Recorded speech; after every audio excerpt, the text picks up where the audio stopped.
हर बार की तरह इस बार भी आपका आसान बिहार बोर्ड में स्वागत है। तो हम हिंदी पढ़ रहे हैं। हिंदी में हम क्या पढ़ रहे हैं? भारत से हम क्या सीखें, जिसके लेखक कौन है? जिसके लेखक हैं फ्रेडरिक मैक्स मुलर, इसके लेखक हैं। और ये अध्याय क्या है? ये अध्याय है 3। देखो पिक्चर से क्लियर है, जब हम भारत की बात करेंगे तो चाहे ज्योग्राफी हो या कोई भी सब्जेक्ट हो, इस बात को हमेशा ध्यान रखना। तो अगर तुम्हारे दिमाग में मानचित्र आ जाता है तो तुम सब चीज समझ जाओगे। और कंपटीशन में ये जो मानचित्र है इसका बहुत ज़्यादा रोल है। तो इस मानचित्र को ध्यान से देखो, क्या है? यहाँ पर समुद्र है, भारत 3 तरफ समुद्र से घिरा हुआ है।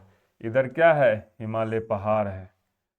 तो हम लोग जो देखेंगे बिल्कुल इन सभी चीज़ों के बारे में भी इसमें बताया गया है और उन सभी चीज़ों को पढ़ेंगे। तो चलो किसी बिना बकवास का और बिना किसी देरी का हम आगे बढ़ते हैं। देखते हैं हमारे लिए क्या है। सबसे पहला सवाल क्या है? गुड। क्या है पहला सवाल? समस्त भूमंडल में सर्वविध संपदा और प्राकृतिक सौंदर्य से परिपूर्ण देश भारत है। लेखक ने ऐसा क्यों कहा है? अभी ही मैंने तुम्हें मानचित्र दिखाया है, जिस मानचित्र में भारत 3 तरफ समुद्र से घिरा हुआ है, उसके ऊपर हिमालय पहाड़ है। जब पहाड़ है तो पहाड़ से क्या निकलती है? पहाड़ से हमेशा नदियां निकलती है। बीच में क्या है? दक्षिण का पठार है। तो नदियां भी है, पहाड़ भी है, समुद्र भी है, उपजाऊ जमीन भी है। तो यहाँ पर वही है, सर्वविध संपदा, यानी संपदा से परिपूर्ण है। और प्राकृतिक सौंदर्य है, क्योंकि यहाँ हर कुछ है। पहाड़ भी है, पर्वत भी है, झरना भी है, मैदान भी है, और समुद्र भी है, घाटी भी है। दुनिया का धरती का स्वर्ग कश्मीर कहाँ है? अपने देश भारत में ही है। तो वही सारा चीज है। तो देखो क्या करता है। तो इसका उत्तर हम लोग देखते हैं, लेखक क्या कहे हैं। देखो हम लोग भी जानते हैं, उसी चीज को लेखक ने बताया है जिसको हम लोग लिखेंगे। तो चलो देखते हैं। लेखक ने ऐसा इसलिए कहा है क्योंकि भारत एक ऐसा देश है जहां बहुत सी महान खोजें और उपलब्धियां सबसे पहले हुई है। एक बात का ध्यान रखना, हम लोग पढ़ते हैं ना ये आविष्कार कहाँ हुआ, हमको लगता है कि ना सारा चीज जो है ना अमेरिका से, इंग्लैंड से हमारे यहाँ, जबकि ऐसा बात नहीं है। जब तुम अपना प्राचीन ग्रंथ को पढ़ोगे तो वो सारे आविष्कार हमारे यहाँ पहले ही हो चुके हैं। जैसे देखो हवाई जहाज, हमारे यहाँ क्या होता था? पुष्पक विमान। अभी मिसाइल क्या है? अगर किसी मिसाइल को किसी टारगेट के पीछे छोड़ा जाए, जैसे कोई हवाई जहाज जा रहा है उसके पीछे हमने मिसाइल को छोड़ दिया, तो मिसाइल क्या करता है? जैसे जैसे हवाई जहाज घूमता है उसके पीछे पीछे मिसाइल भी जाता है। तुम जब महाभारत देखोगे तो तुमने देखा होगा, जब तीर को छोड़ा जाता था तो जिधर जिधर दुश्मन भागता था उधर उधर तीर जाता था। मशीन गन एक साथ कई गोलियां निकलती है, पहले एक तीर निकलता था उससे 30 तीर बन जाता था। तो बिल्कुल वही चीज है। तो हमारे यहाँ वो सभी खोजें और उपलब्धियां पहले हो चुकी है। यहाँ जीवन की सबसे बड़ी समस्याओं के ऐसे समाधान मिले हैं जो बाकी दुनिया के लिए सोचने का विषय है। अब देखो जब तुम गीता पढ़ोगे तो कहा जाता है जीवन का सार गीता में समाया हुआ है। तो बड़ी बड़ी समस्याओं का समाधान क्या है? गीता में है। तो वही चीज है, बड़ी बड़ी समस्याओं के ऐसे समाधान मिले हैं जो बाकी दुनिया के लिए सोचने का विषय है। अब देखो यहाँ पर क्या है? इस धरती पर स्वर्ग जैसी सुंदरता पाई जाती है। स्वर्ग जितना सुंदर वैसा अपना देश है। यहाँ मानवीय गुण है। यहाँ क्या है? मानवीय गुण है, कीमती रत्न है, हर तरह का। देखो कहा भी गया है जो आधुनिक इंग्लैंड बना है वो भारत को लूट कर बना है। प्राकृतिक सौंदर्य है और आध्यात्मिक चिंतन है। अभी भी सारे के सारे विदेशी ऋषिकेश आते हैं, हरिद्वार आते हैं, वाराणसी आते हैं। एक अध्ययन में देखा गया गोवा जितने सैलानी आते हैं उससे ज्यादा कहाँ आते हैं? वाराणसी आते हैं, हमारे अध्यात्म को देखने के लिए आते हैं। तो कहता है भारत में ऐसा ज्ञान और माहौल मिलता है जो जीवन को सुखमय बनाता है, और यह दुनिया में कहीं और नहीं मिलता है। यही सब चीज है। तुम इसको लिख लो, उतार लो, थोड़ा बहुत याद करना पड़ेगा और इसको लिखो। तो पहला क्वेश्चन समाप्त हो गया। अब हम लोग क्या करते हैं? अब हम लोग दूसरा क्वेश्चन की ओर बढ़ते हैं। देखते हैं हमारे लिए क्या है दूसरा क्वेश्चन। क्या है दूसरा क्वेश्चन? है लेखक की दृष्टि में सच्चे भारत के दर्शन कहाँ हो सकते हैं और क्यों? तो अब सवाल है, लेखक की दृष्टि में हमको देखना है, क्या देखना है? सच्चे भारत के दर्शन, और कहाँ पर हो सकता है, और सवाल होता है क्यों। तो क्लियर बात है, सच्चा भारत हमको कहाँ मिलेगा? गांव में मिलेगा। कहाँ मिलेगा? गांव में ही हो सकता है। पता चल गया कहाँ हो सकते हैं। अब हमको आंसर ढूंढना है क्यों। अब हमको क्या ढूंढना है, क्यों। तो देखो, इसका कारण यह है कि भारत के गांव में ही प्राचीन भारतीय भाषा, देखो हमको भारत को ढूंढना है, तो जो भारतीयता है कहा जाता है वो आज भी गांव में ही है। उस समय जिस समय ये लेखक लिख रहे हैं, तो कहते हैं अगर भारतीय भाषा को देखना हो, भारतीय रीति रिवाज को देखना हो और जीवन जीने के लिए विभिन्न तरीके आज भी गांव में ही मौजूद हैं। क्योंकि शहर जो बसता है वो जरूरत के हिसाब से बसता है। अगर आज अभी तुम शहर जाओ, पटना शहर ही जाओ, तो वो जरूरत के हिसाब से उसको बसाया जाता है, लेकिन गांव को बसाया नहीं जाता, वो अपने आप बसता है। तो यहाँ पर वही चीज़ है। आज भी स्मार्ट सिटी का कंसेप्ट है। स्मार्ट सिटी क्या है कि हम उसको बसाएंगे अपने तरीके से, लेकिन गांव बसता नहीं है, वो ऑटोमेटिक बस जाता है, बसाया नहीं जाता, वो बसता है। यहाँ भारत के इतिहास और संस्कृति के अवशेष अध्ययन और खोज के लिए मिलते हैं, जबकि शहरों में ये चीज़ें कृत्रिम हो जाती है। क्या बोले, बसाया जाता है, गांव बसता है। देखो, गांव जो है वो अपने आप बसता है और शहर बसाया जाता है। जब कोई चीज़ को मानव बसाएगा तो वो क्या हो जाएगा, कृत्रिम हो जाएगा। और हमको क्या चाहिए, प्राकृतिक चीज़ चाहिए। तो प्राकृतिक चीज़ कहाँ मिलेगा, गांव में मिलेगा। तो प्रश्न नंबर 2 समाप्त हुआ। अब हम लोग बढ़ेंगे प्रश्न नंबर 3 की ओर। तो क्या है हमारा प्रश्न नंबर 3? हमारा प्रश्न नंबर 3 है, भारत को पहचान सकने वाली दृष्टि की आवश्यकता किनके लिए वांछनीय है और क्यों वांछनीय है? एक शब्द है वांछनीय। मैं जब अंग्रेजी तुम लोगों को पढ़ाऊंगा, बहुत जल्द मैं इंग्लिश का भी वीडियो लेके आ रहा हूँ, तो उसमें मैं अच्छे तरीके से तुम लोगों को इंग्लिश पढ़ाऊंगा। मेरा ये दावा है कि जब तुम यहाँ से पढ़ के निकलोगे तो तुम कोई भी कंपटीशन क्रैक कर सकते हो। ठीक है। और सारी चीज़ें क्या है, फ्री है। सारी चीज़ें क्या है, फ्री है। आवश्यकता किन के लिए, वांछनीय। वांछनीय का मतलब है जो जरूरी है। इसका उल्टा से समझते हैं, वांछनीय को हटा अवांछनीय। क्या तुम गंदा कपड़ा पहनते हो? नहीं, गंदी चीज़ें अवांछनीय है, वो हमें नहीं चाहिए। तो यहाँ पर भी वही बात है, वांछनीय। जो चीज़ हमें नहीं चाहिए वो अवांछनीय, और जो चीज़ चाहिए वो वांछनीय। तो कहता है क्या हमारे लिए वांछनीय है, क्या हमारे लिए जरूरी है, और जो जरूरी है सवाल है वो क्यों जरूरी है। तो चलो देखते हैं।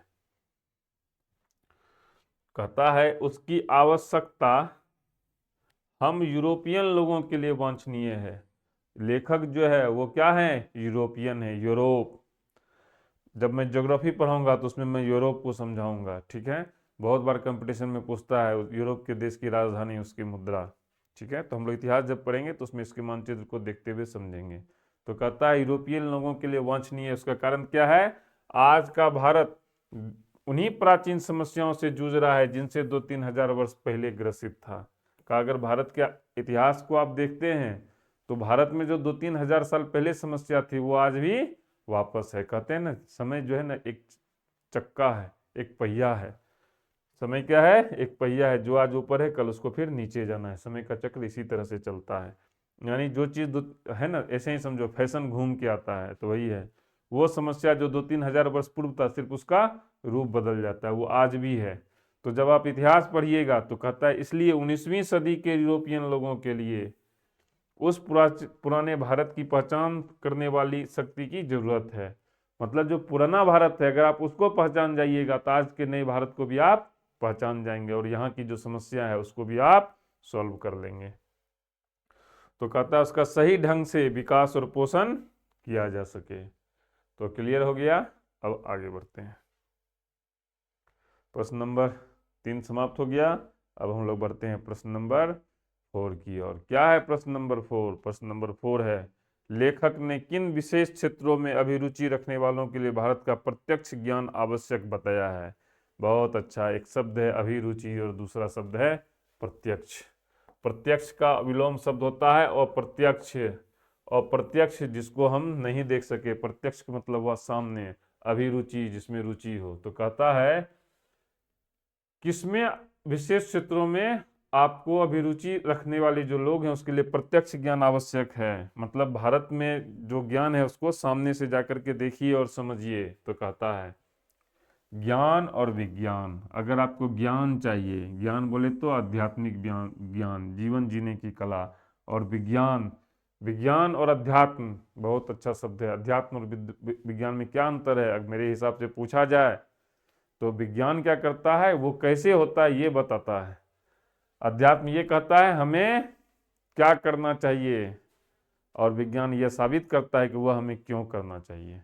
जैसे अगर अध्यात्म यह कहता है कि हमें सुबह ब्रह्म मुहूर्त में उठना चाहिए, तो विज्ञान यह साबित करता है कि ब्रह्म मुहूर्त में उठने से हमें फायदे हैं। बस इतना ही अंतर है।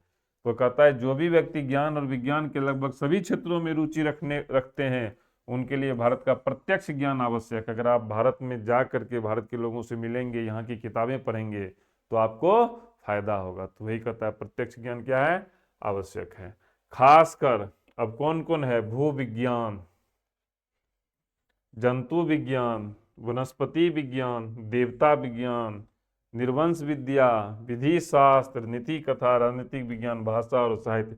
कोई भी क्षेत्र नहीं छूटा, चाहे वो मानव हो, चाहे वो जानवर हो, चाहे वो अध्यात्म हो, चाहे वो विज्ञान हो, चाहे वो नीति कथा हो या भाषा हो, कुछ भी नहीं छूटा। तो कहा सभी लोगों के लिए को भारत का सीधा साक्षात्कार करना चाहिए। कितना अच्छा शब्द है, साक्षात्कार। तो आगे बढ़ते हैं, प्रश्न नंबर 4 समाप्त हो गया। अब हम लोग बढ़ रहे हैं प्रश्न नंबर 5 की ओर। क्या है प्रश्न नंबर 5? लेखक ने वारेन हेस्टिंग्स से संबंधित किस दुर्भाग्यपूर्ण घटना का हवाला दिया है और क्यों? वारेन हेस्टिंग्स, इससे बहुत सारे सवाल कंपटीशन में पूछते हैं। भारत के गवर्नर जनरल थे, ठीक है। तो वारेन हेस्टिंग्स, तो इसको बाद में जब हिस्ट्री होगा तो उस समय देखेंगे, अभी जो काम है उससे देखते हैं। तो देखो, वारेन हेस्टिंग्स जब भारत में थे तो एक दुर्भाग्यपूर्ण घटना हुई थी, उसी घटना का जिक्र है। कहता है कि वाराणसी में, वाराणसी बनारस, ठीक है, यहाँ पर एयरफोर्स का सर्विस सिलेक्शन बोर्ड है, जहाँ पर तुम्हें हो सकता है आर्मी अफसर का अगर तुम इंटरव्यू देने जाओगे तो जाओगे। मैं भी गया था, ठीक है। उसे 172, मैं एयरफोर्स के लिए गया था। 100 एफ कैट एयरफोर्स में अगर तुमको ऑफिसर्स बनने हैं तो उसके कई रास्ते हैं, एनडीए है, सीडीएस है, इसके अलावा एक एफ कैट भी होता है। मैंने उसे दिया था, रिटर्न्स निकले थे, लेकिन इंटरव्यू में कॉन्फ्रेंस आउट हो गया था। तो तुमको वहाँ वाराणसी जब जाओगे तो वहाँ पर सर्विस सिलेक्शन बोर्ड है। तो वाराणसी के पास 172 दारिस नामक सोने के सिक्कों से भरा घड़ा मिला, ठीक है। लेकिन क्या हुआ, वो बहुत प्राचीन सोना का सिक्का था। वो सोना का सिक्का क्या था, प्राचीन और दुर्लभ था, जिसका मिलना मुश्किल था। अगर आज से 20,000 साल पूर्व की चीजें मिले तो वो क्या हो गया, दुर्लभ, ठीक है।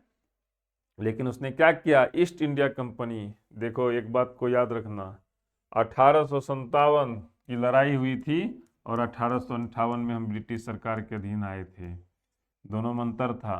1857 की लड़ाई से पूर्व हम कंपनी के अधीन थे, इसलिए मैं प्राइवेटाइजेशन का विरोध करता हूँ। ये प्राइवेट लोगों के हाथ में थी, बाद में हम उसकी सत्ता ब्रिटिश सरकार के हाथ में चली गई। मैं हिस्ट्री में इसको डिटेल से करूंगा, तभी इसको समझो। ईस्ट इंडिया कंपनी के पास यह सोचकर भिजवाया था कि ये सर्वोत्तम वस्तुओं में गिने जाएंगे, लेकिन हुआ उसका उल्टा। ईस्ट इंडिया कंपनी का जो निदेशक था, उसने इन सिक्कों को सामान्य सोना का सिक्का समझा कि चलो सोना का सिक्का यार, उसको गला दिया और गला करके हार और कुछ भी बनवाया होगा। जब तक वारेन हेस्टिंग्स वापस इंग्लैंड पहुंचा तब तक सिक्के गल चुके थे, और ये काफी दुर्भाग्यपूर्ण घटना थी। वो तो सोचा था कि इसको संग्रहालय में रखा जाएगा, लेकिन क्या किया, उसको गला दिया गया। तो मैक्स मुलर ने इस दुर्भाग्यपूर्ण घटना का जिक्र इसलिए किया है ताकि ऐसी दुर्घटना दोबारा नहीं हो। कोई भी अच्छी चीजों को हम संभाल कर रखते हैं, यहाँ क्या हुआ, उस संभाल अच्छी चीजों को गला दिया गया। तो हमने प्रश्न नंबर 5 भी कंप्लीट कर लिया। अब हम बढ़ेंगे प्रश्न नंबर 6 की ओर। क्या है प्रश्न नंबर 6? लेखक ने नीति कथाओं के क्षेत्र में भारतीय योगदान को किस तरह रेखांकित किया है? नीति कथाओं, गुड। नीति कथा और भारतीय योगदान की बात हो रही है। सबसे पहला शब्द आता है यहाँ पे, नीति कथा है क्या? ऐसी कथा जिसमें नीति की बात हो, यानी जीवन कैसे जीना चाहिए, क्या सही है और क्या गलत है, उसकी बात हो, तो उसको हम लोग नीति कथा कहते हैं। तो कहता है उसमें भारतीय योगदान कहाँ तक है। तो चलो हम देखते हैं। पहला बात भारतीय योगदान और द्वितीय है, और द्वितीय इसके जैसा कोई दूसरा नहीं।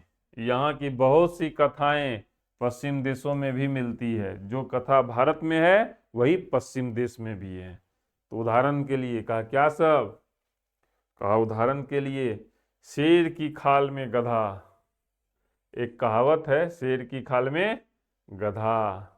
वो गधा है लेकिन शेर के खाल ओढ़ लिया है। ये यूनानी दार्शनिक प्लेटो के क्रेटिलस में मिलती है। जो यहाँ है वही वहाँ भी है। यूनान देखो, यूरोप के लिए यूनान जो है बहुत प्रेरणा स्रोत है। तो 10वीं क्लास में ही इसको पढ़ना है, हिस्ट्री में यूनान के बारे में हम लोग इसको पढ़ेंगे। उसी तरह से नेवले या चूहे की कथा का बदला हुआ रूप एफ्रोडाइट की रचना में मिलता है, जिसे एक सुंदरी के रूप में बदल दिया गया है। बहुत अच्छा कथा। और यही जो कथा है वो कहाँ मिलती है, संस्कृत की एक कथा है उससे क्या है मिलती जुलती। भारत और पश्चिम की प्राचीन काल की कई दंत कथाओं में भी आश्चर्यजनक समानता पाई जाती है। कहता है जो तुम पश्चिम की दंत कथाओं पढ़ोगे, भारत की दंत कथाओं पढ़ोगे, उसमें आश्चर्यजनक रूप से समानता है। तो क्लियर हो गया। अब हम लोग बढ़ेंगे आगे प्रश्न नंबर 7 की ओर। क्या कहता है प्रश्न नंबर 7, भारत के साथ यूरोप के व्यापारिक संबंध के प्राचीन प्रमाण लेखक ने क्या दिखाए हैं। कहता है तुम्हारे आने से पहले यूरोप के साथ भारत के व्यापारिक संबंध थे, अंग्रेजों के आने से पूर्व ही।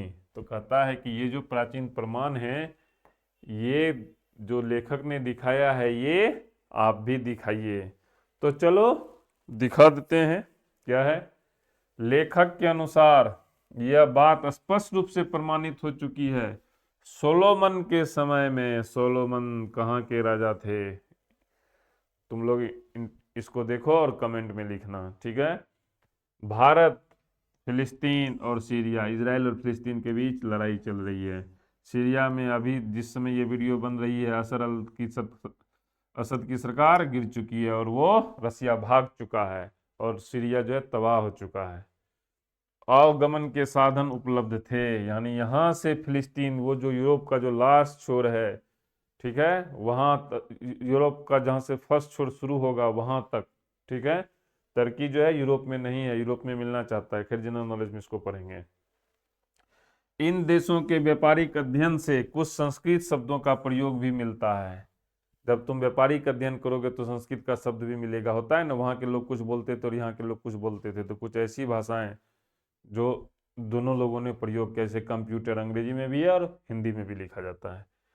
इन संस्कृत शब्दों के आधार पर ही यह प्रमाणित होता है कि बंदर, हाथी, दांत, मोर और चंदन जैसी वस्तुएं जिनका निर्यात बाइबिल में वर्णित है, भारत के अलावा किसी अन्य देश से नहीं लाई जा सकती। कहा बाइबल पढ़िए, ईसाइयों का सर्वोच्च धर्म ग्रंथ। जब आप बाइबल पढ़ेंगे तो उसमें बंदर की चर्चा है, हाथी दांत की चर्चा है, मोर की चर्चा है, और यह सभी उस समय केवल कहाँ मिलता था, भारत में मिलता था। तो इसका मतलब है भारत से यह वस्तु फिलिस्तीन, भारत और सीरिया तक पहुंची। अब सवाल होता है फिलिस्तीन ही क्यों, ईसा मसीह का जन्म हुआ था इजराइल में। पहले यहूदी थे, बाद में ईसाई धर्म का प्रतिपादन उन्होंने किया। ऐतिहासिक अध्ययन से यह भी पता चलता है कि 10वीं 11वीं शताब्दी में भी भारत और यूरोप के व्यापारिक संबंध बने रहे थे। का आप इतिहास पढ़िए, और जब ऐतिहासिक अध्ययन कीजिएगा तो आपको यह पता चलेगा 10वीं 11वीं शताब्दी में ही यूरोप और भारत के व्यापारिक संबंध थे। तो प्रश्न नंबर 7 समाप्त हो गया। अब हम लोग बढ़ेंगे प्रश्न नंबर 8 की ओर। क्या है प्रश्न नंबर 8, भारत की ग्राम पंचायतों में किस अर्थ में और किन के लिए लेखक ने महत्वपूर्ण बताया और स्पष्ट करें। बहुत अच्छा शब्द है ग्राम पंचायत। तुमको मैं जब राजनीति शास्त्र पढ़ाऊंगा तो उसमें मैं पढ़ाऊंगा, इससे कुछ सवाल कंपटीशन में भी पूछते हैं। मैं ये कोशिश करूंगा कि 10वीं पास करते करते तुम्हें नौकरी हो जाए। मैंने इस तरह से इसको डिजाइन किया भी है। तो किस लेखक ने महत्वपूर्ण बताया, स्पष्ट करें। लेखक ने भारत की ग्राम पंचायतों को प्राचीन राजनीतिक इकाइयों के स्वरूप को समझने की दृष्टि से बहुत ही महत्वपूर्ण बताया है। इसलिए जब हमारा देश आजाद हुआ तो उसमें ग्राम पंचायत पे बहुत जोर दिया गया था, और आज भी ग्राम पंचायत पे जोर दिया जाता है, क्योंकि ये शासन की सबसे निचली इकाई है। अगर नीचे के लोग शासन करना सीख जाएंगे तो ऊपर सारी चीजें ऑटोमेटिक सही हो जाती है। तो यहाँ भी वही है, प्राचीन कहा कि आपको अगर ग्राम पंचायत को समझ जाइएगा तो पूरा भारत को समझ जाइएगा। कहा ये जो ग्राम पंचायत थी ये प्राचीन भारत का जो शासन प्रणाली था उसका ये उत्तम स्वरूप थी। इसलिए जो लोग प्राचीन कानूनों के महत्व और विशेषताओं को जानना और समझना चाहते हैं और पंचायत प्रथा की जानकारी के लेना चाहते हैं, उनके लिए भारत सबसे उपयुक्त देश है। देखो, गणतंत्र का जन्म हमारे यहाँ ही लिच्छवी जनपद में हुआ था। दुनिया में जो कुछ भी हो रही है उसे पहले हमारे यहाँ पहले हो चुका है। क्लियर है? अब हम लोग आगे बढ़ते हैं। हम लोगों ने प्रश्न नंबर 8 तक पढ़ लिया। अब हम लोग बढ़ेंगे प्रश्न नंबर 9। क्या है प्रश्न नंबर 9? धर्मों की दृष्टि से भारत का क्या महत्व है? बहुत अच्छा क्वेश्चन। धर्मों की दृष्टि से भारत का क्या महत्व है? हम धर्म के आधार पर लड़ते रहते हैं, लेकिन हम धर्म के आधार पर नहीं लड़ना चाहिए। धर्म है क्या और धर्म क्या सिखाता है? तो चलो इसको देखते हैं। प्राचीन काल से ही भारत धार्मिक विकास का प्रमुख केंद्र रहा है। बौद्ध धर्म और जैन धर्म का जन्म यहीं हुआ है। यहाँ धर्म के वास्तविक उद्भव और उसके प्राकृतिक विकास का प्रत्यक्ष परिचय मिलता है। भारत वैदिक और बौद्ध धर्म की जन्मभूमि है और पारसियों के जरथुस्त्र धर्म की शरण स्थली है। ईरान पारसियों की जमीन थी। जब इस्लाम धर्म का अभ्युदय हुआ तो वहां से ये लोग भाग गए और ये भारत में आकर के शरण लिए। आज देश के जितने भी बड़े बड़े उद्योगपति हैं वो पारसी हैं। ठीक है, तो इससे क्या पता चलता है? आज भी यहाँ रोज नए नए मतांतर विकसित होते रहते हैं। देखो, जो जिस बाबा को भी देखो हिंदू धर्म में, वो एक अलग मत की शुरुआत कर देते हैं। तो आज भी यहाँ रोज नए मतांतर विकसित होते रहते हैं। इस प्रकार भारत धार्मिक क्षेत्र में विश्व को आलोकित करने वाला एक बहुत ही महत्वपूर्ण देश है। क्लियर हो गया? बहुत अच्छा। प्रश्न नंबर 9 समाप्त। अब हम बढ़ेंगे प्रश्न नंबर 10 की ओर। बिल्कुल उड़ते हुए चलेंगे प्रश्न नंबर 10 की ओर। भारत किस प्रकार अतीत और सुदूर भविष्य को जोड़ता है? स्पष्ट करें। बहुत अच्छा सवाल। अतीत जो बीत गया हो, भविष्य जो होने वाला हो। कहता है भारत जो है इस दोनों को जोड़ता है। सवाल है कैसे जोड़ता है? तो कहता है दोनों को जोड़ता है। यह देश एक प्रयोगशाला की तरह है जहां जीवन की हर समस्या का समाधान मिलता है, चाहे वो शिक्षा से संबंधित हो, संसद में प्रतिनिधित्व का मामला हो, कानून बनाने की प्रक्रिया हो या कोई अन्य कानूनी समस्या। भारत में इन सभी प्रकार का समाधान मिलता है। कहता है भविष्य, वर्तमान में जो समस्याएं हैं और भविष्य में जो समस्या आने वाली है वो भारत में पहले ही घटित हो चुकी है, अगर आप भारत का धर्म ग्रंथ का अध्ययन करते हैं तो। यानी यह अतीत और भविष्य को जोड़ता है। शिक्षा और ज्ञान की ऐसी कोई बात दुनिया के किसी और अन्य देश में नहीं मिल सकती। केवल भारत जैसे प्राचीन देश में ही अतीत और भविष्य की समस्याओं का समाधान और अवसर मिलते हैं। क्लियर हो गया? Very good. प्रश्न नंबर 10 समाप्त। अब हम बढ़ेंगे प्रश्न नंबर 11 की ओर। तो प्रश्न नंबर 11 क्या है? मैक्स मुलर ने संस्कृत की कौन सी विशेषताएं और महत्व बतलाए हैं? सवाल है संस्कृत। कौन सा सवाल है? संस्कृत का विशेषता और महत्व बताना है। तो चलो देखते हैं। सबसे प्रमुख विशेषता इसकी क्या है? इसकी प्राचीनता। ये सबसे प्राचीन भाषा है। यह भाषा विश्व की अन्य सभी भाषाओं से पुरानी है। इसका आधुनिक रूप में भी अत्यंत प्राचीन तत्व सुरक्षित है। आज भी जो संस्कृत जो आज से 4000 साल पूर्व या 5000 साल पूर्व जो इस्तेमाल होती थी, यह आज भी सुरक्षित है। दक्षिण भारत इसका बेहतरीन उदाहरण है। हमें दक्षिण भारतीयों से सीखने की आवश्यकता है। संस्कृत के मदद से ही, इसी भाषा के मदद से ग्रीक, लैटिन, गाथिक और एंग्लो सैक्सन जैसे ट्यूटानिक भाषाओं और केल्टिक तथा स्लाव भाषियों में विद्यमान समानताओं को आसानी से समझा जा सकता है। कहा अगर संस्कृत भाषा को समझ लीजिएगा तो ये सब भाषाओं में कुछ समानता है, ये सब जो भाषा है तो आप उसको समझ सकिएगा, लेकिन बिना संस्कृत की जानकारी का नहीं हो सकता है। इन भाषाओं के पारस्परिक संबंध, पारस्परिक, ये रहा पारस्परिक, ठीक है। तो कहता है पारस्परिक संबंध को स्पष्ट करने में संस्कृत ने महत्वपूर्ण भूमिका निभाई है। संस्कृत इन सभी भाषाओं की अग्रजा है। अग्रज और अनुज, जो बड़ा है उसको हम कहते हैं अग्रज और जो छोटा है उसको हम कहते हैं अनुज। ठीक है, और इस प्रकार यह एक प्राचीन और महत्वपूर्ण भाषा है। क्लियर हो गया। अब हम बढ़ते हैं आगे, रुकेंगे नहीं क्योंकि हमको बहुत पढ़ना है। एक बात तुम क्लियर कट अपने दिमाग में डाल लो, ठीक है, कि तुमको पढ़ना ही पड़ेगा। 2 घंटा 3 घंटा 4 घंटा पढ़ के कुछ नहीं होता है। वो तो तुम परीक्षा से 1 घंटा देखो 60% मार्क्स 80% मार्क्स यूं ही आ जाएंगे क्योंकि ऑब्जेक्टिव क्वेश्चन पूछते हैं। ठीक है, तो अब ये लाना कोई बड़ी बात नहीं है। 80% 90% बड़ी बात है नौकरी प्राप्त करना। तो यह हो गया प्रश्न नंबर 11। अब हम चलेंगे प्रश्न नंबर 12 की ओर। अब हम कहाँ चलेंगे? प्रश्न नंबर 12 की ओर। देखते हैं हमारे लिए क्या है। लेखक वास्तविक इतिहास किसे मानता है और क्यों? अब देखो इतिहास क्या है। कहता है इतिहास वही है जो मानव, देखो एक बहुत बड़ी बात है, कहता है बीती हुई बात इतिहास है नहीं। अगर तुमको कोई कहे इतिहास का डिफिनेशन क्या है तो ये हिंदी में तुम इतिहास का डिफिनेशन पढ़ रहे हो। तो कहता है वास्तविक इतिहास वही है जो मानव इतिहास से संबंधित अत्यंत महत्वपूर्ण और उपयोगी प्रामाणिक सामग्री उपलब्ध हो। इतिहास में हम जो भी पढ़ते हैं हम उसका सबूत भी पढ़ते हैं, कैसी घटनाएं हुई थी। तो वही चीज यहाँ लिखा हुआ है। ऐसा इसलिए है क्योंकि इतिहास में बीती हुई घटनाओं का उल्लेख होता है। व्यक्ति इतिहास का अध्ययन कर धर्म, अपने धर्म को समझ सकता है। भाषा, दर्शन, रीति रिवाज, कला, शिल्प और सभ्यता संस्कृति के बारे में जानकारी प्राप्त करता है और अच्छाई बुराई में अवगत होता है। इतिहास हम इसलिए पढ़ते हैं कि अतीत में हमने जो गलतियां की उसे हम भविष्य में नहीं दोहराएं। याद रखो, कोई अगर कहता है तुम इतिहास क्यों पढ़ते हो तो उसका एकमात्र ही अर्थ है कि मैंने अतीत में जो गलतियां की थी उसे मैं भविष्य में नहीं दोहराऊं। तो हम प्रश्न नंबर 12 पढ़ चुके हैं। अब हम बढ़ेंगे प्रश्न नंबर 13 की ओर। किसकी तरफ बढ़ेंगे? प्रश्न नंबर 13 की ओर। प्रश्न नंबर 13 क्या है? संस्कृत और दूसरी भाषाओं के अध्ययन से पाश्चात्य जगत को प्रमुख लाभ क्या हुए? गुड। किसको लाभ हुआ है? पाश्चात्य जगत को, पश्चिम के देश को।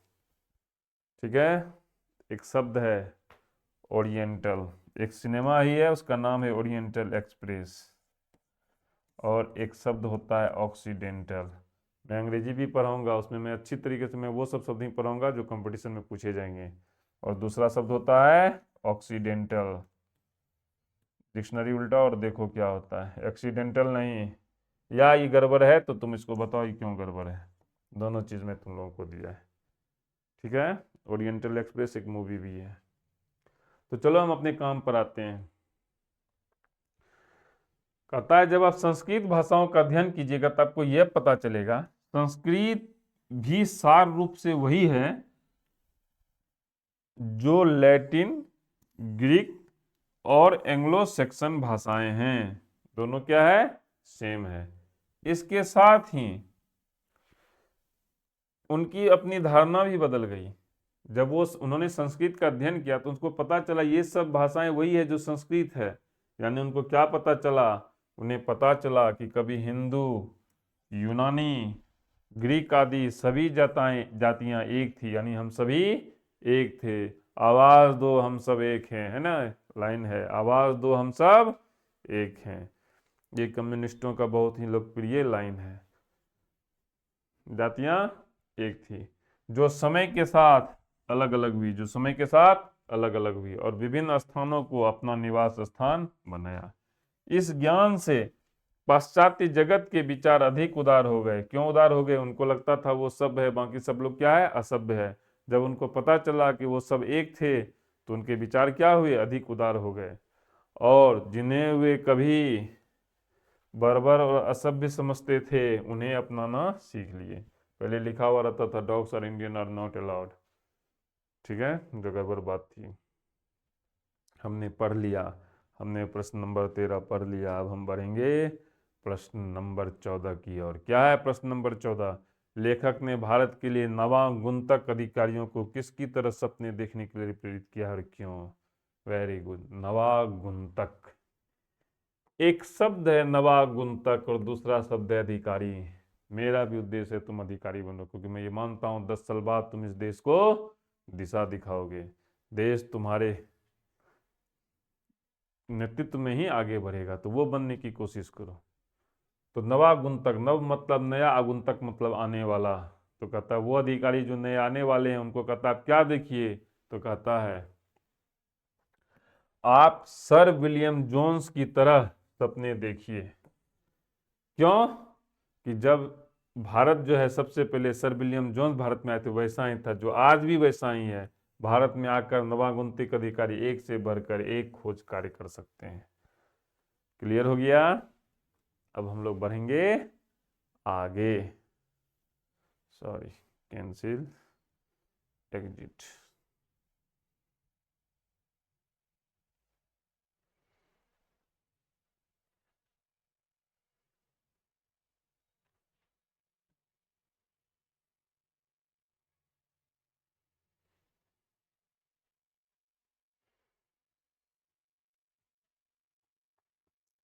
हो गया। अब हम लोग बढ़ेंगे आगे। तो 14 नंबर तक हमने पढ़ लिया। अब है प्रश्न नंबर 15। प्रश्न नंबर 15, लेखक ने नया सिकंदर किसे कहा है? ऐसा कहना क्या उचित है? लेखक का भी प्रिय स्पष्ट कीजिए। सिकंदर जो दुनिया को जीतने चला था। ठीक है, तो चलो देखते हैं। कहता है नया सिकंदर उन नवागुंतक अन्वेषकों, अन्वेषक मतलब खोज करने वाले, पर्यटकों और अधिकारियों को कहा है जो भारत को समझने, जानने और उससे संपूर्ण लाभ प्राप्त करने के लिए भारत आते हैं। देखो, सिकंदर भारत में ही आकर के लौट गया था, तो कहते हैं आप भी नया सिकंदर हैं, भारत को आइए, जानिए और समझिए, क्योंकि वो भारत को जीत नहीं पाया था, यहाँ से समझ करके गया था। जैसे सिकंदर ने भारत विजय का सपना देखा था, वैसे ही आज भी भारतीयता को निकट से जानने के इच्छुक नवीन स्वप्नदर्शियों को आधुनिक सिकंदर करना अतिशयोक्ति नहीं है। सिकंदर भारत को जीतने का सपना देखा था, आया भारत और यहाँ समझा, जीता नहीं, समझ करके वो ज्ञान को प्राप्त किया। तो इसी तरह वो कहता है आप भारत आइए। लेखक का अभिप्राय यह है कि नए सिकंदर को यह सोचकर निराश नहीं होना चाहिए कि सिंध और गंगा के प्राचीन मैदानों में अब विजय करने के लिए कुछ नहीं बचा है। आज भी शोध, अध्ययन और विश्व के विविध प्राचीनतम ज्ञान, प्राच्य देशों के इतिहास, विकास सूत्र और साहित्य के क्षेत्र में शानदार और महत्वपूर्ण विजय प्राप्त की जा सकती है। आपको लोगों को नहीं जीतना है, जमीनों को नहीं जीतना है, आपको शानदार और महत्वपूर्ण विजय प्राप्त करनी है। किन क्षेत्रों में? तो इन सभी क्षेत्रों में, शोध में, अध्ययन में, विश्व के विविध प्राचीनतम ज्ञान में, प्राच्य देशों के इतिहास में। ठीक है, अब ये लाइन है, तुम इसको लिख लो। क्लियर हो गया? हम लोगों ने प्रश्न नंबर 15 को भी पढ़ लिया। अब हम लोग बढ़ेंगे आगे। अब आती है भाषा की बात। विशेष और विशेषण पद चुने। हम सभी भाषा की बात को एक साथ पढ़ेंगे, अलग अलग करके अभी अभी पढ़ेंगे। छोटा छोटा चीज़ है, उससे चीज़ें क्लियर नहीं होगी। तो बच्चों, आज के लिए इतना ही। ईश्वर तुम लोग को सफलता प्रदान करे। धन्यवाद।